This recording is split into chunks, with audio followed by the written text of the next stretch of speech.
Hello mayam, asi Koswe ni immigration passport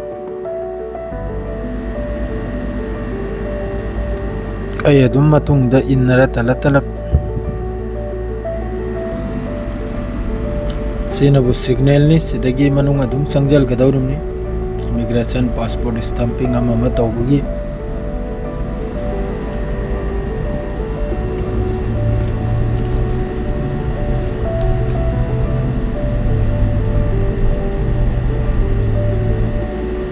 Sinabu Manama Bahrain pura mokoi main city Manama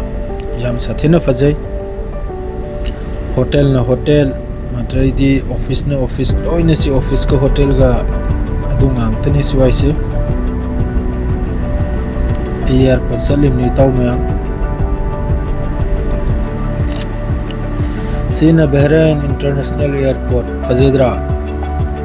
yam bhajamni ai thungle yam bajai si mathak tani ko makha na si mathak tani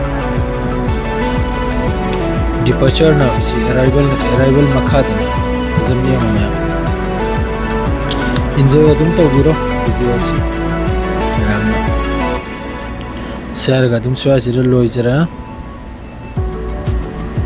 mahum se adum yeng biro lo mayam yar makai share to biram video si mayam kang na ba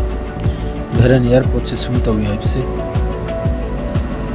Assalamu alaikum.